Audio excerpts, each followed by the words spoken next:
안녕하세요. 갈보리교회 박현수 목사입니다. 오늘도 하나님께서 주실 은혜를 기대하면서 하나님의 말씀을 묵상을 했고요. 그 말씀 좀 간단하게 나누려고 합니다. 매일 성경 순서에 따라서 에스겔 43장 말씀을 묵상을 했습니다. 40장에서 42장까지 하나님께서 에스겔에게 성전을 회복시키시는 그 환상을 보여주셨고요. 오늘 43장에서는 그 성전에 하나님의 영광이 하나님이 그 자리에 임하시는 환상을 보여줍니다. 오늘 말씀 중에서 제가 이렇게 저의 생각을 이렇게 좀 사로잡고 저로 하여금 묵상하게 하신 것은 부끄러움에 대한 것입니다. 10절에 보면 인자야 너는 이 성전을 이스라엘 족속에게 보여서 그들이 자기의 죄악을 부끄러워하고 그 형상을 측량하게 하라 이렇게 얘기를 합니다.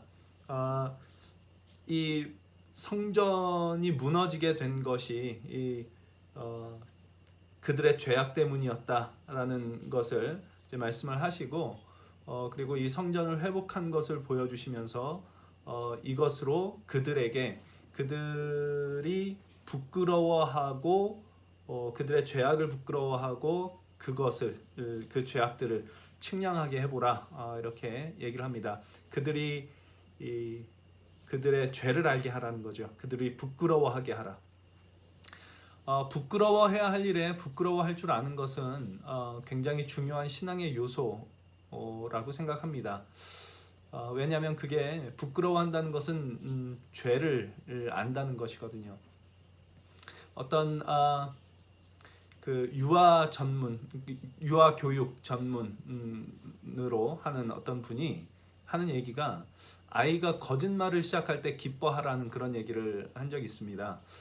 거짓말이라는 것 자체는 물론 나쁜 거지만 거짓말을 하기 시작한다는 것은 아이가 자기가 한 일이 잘못됐다는 것, 그래서 부끄러워해야 할 일이라는 것을 아는 것이기 때문에 그것을 감추기 위해서 거짓말을 하는 것이다. 그러니 거짓말 자체는 나쁜 거지만 이 아이가 옳고 그른 거를 분별할 수 있게 됐고 자기가 뭘 잘못했는지 알게 되었다는 뜻이기 때문에 기뻐하라 이제 그렇게 얘기를 하는데요. 그러니까 자기가 잘못한 일에 대해서 잘못인 줄을 모르고 부끄러워할 줄을 모르면 이건 정말 어떤 대책이 없을 것 같습니다. 그래서 예레미야 6장 같은 데도 보면 하나님께서 이스라엘 백성을 책망을 하실 때 어떤 책망을 하시냐면 작은 자로부터 큰 자까지 다 거짓을 행하고 가증한 일을 행하는데 그들이 그 가증한 일을 행한 것을 부끄러워하였느냐? 아니라 조금도 부끄러워하지 않을 뿐 아니라 얼굴도 붉어지지 않았다라고 이렇게 책망을 하시거든요. 그러니까 가증한 일, 잘못된 일, 죄를 저지르면서 그게 잘못인 줄을 모르고 그래서 부끄러운 줄을 모르고 얼굴도 붉어지지 않은 것, 이게 큰 문제였던 거죠. 우리 기독교 신앙에서는 우리 그리스도의 십자가 구속 사건이 우리의 죄책을 없애준다라고 그렇게 이야기를 합니다. 이 죄책을 없애준다라고 하는 이것이 때로는 이렇게 어떤 죄책감을 없애준다라는 식으로 우리가 이해를 하게 돼서 이제는 나는 하나님이 잘못한 거 아무것도 없다고 해줬으니까 이제 더 이상 부끄러워할 것도 없고 괜찮아 라고 생각을 하는 그런 경우들도 있는데 제가 생각할 때 그것은 죄책감을 없애주는 것이 아니라 죄의 책임을 이제 더 이상 묻지 않겠다는 것입니다. 왜냐하면 그 책임을 예수께서 십자가에서 다 이렇게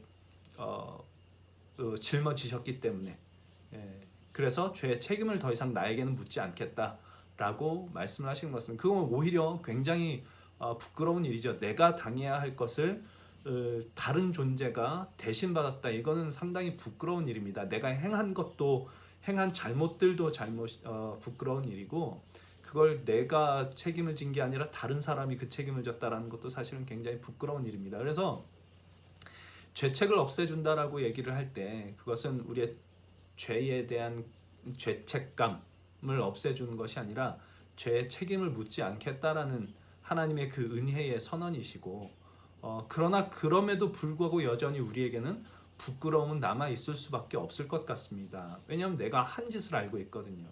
그러니까 베드로가 예수님을 3번 부인하고 너무 부끄러워서 예수님의 말씀이 생각나서 밖에 나가서 통곡을 했죠. 그러니까 그 통곡한 그 기억이 아마 베드로가 나중에 뭐 성령을 받고 사역하는 내내 그 부끄러운 기억이 그에게 남아 있었을 겁니다.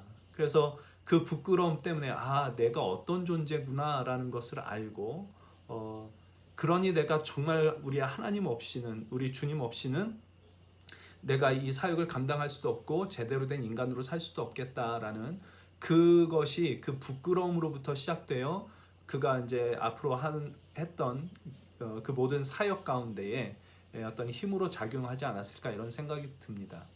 그러니까 그 부끄러움, 우리가 느끼는 그 부끄러움이, 죄에 대한 부끄러움이 결국 하나님 없이 나라는 존재가 어떤 존재인지라는 것을 자각하게 하고 하나님께 용서와 은혜를 구하며 살아가는 그런 삶을 살아가게 하는 그런 시작점이 되는 것이 이 부끄러움일 것 같습니다.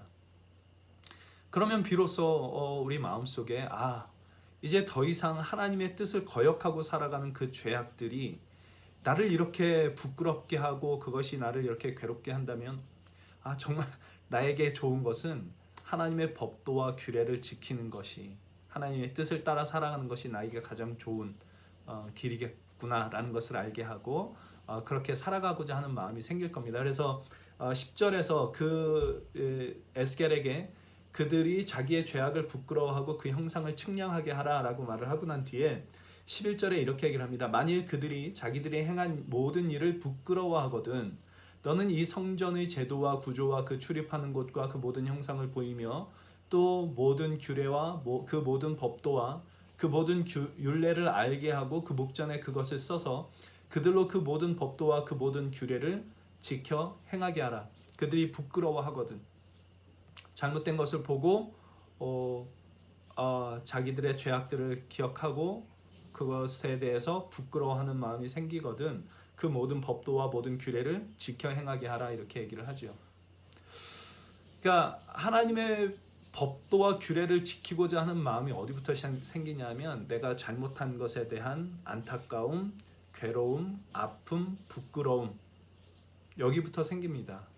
그러니 부끄러워해야 할 일에 부끄러워할 줄 알게 될 때 비로소 하나님의 뜻을 따라 살고자 하는 마음이 생기고 그러면 이제 지금 이 성전 환상에서 보여주시는 아주 중요한 내용은 하나님께서 이제 내가 그들과 여기가 내 처소다. 그들과 함께 할 것이다. 영원토록 그들과 함께 할 것이다 라는 이 내용인데 그러니까 그것이 우리 임마누엘 오신 예수 안에서 우리 안에도 이미 성취가 됐고 예수님 그분이 성전이 되셔서 우리 가운데 거하셔서 우리와 늘 함께 하신다고 합니다.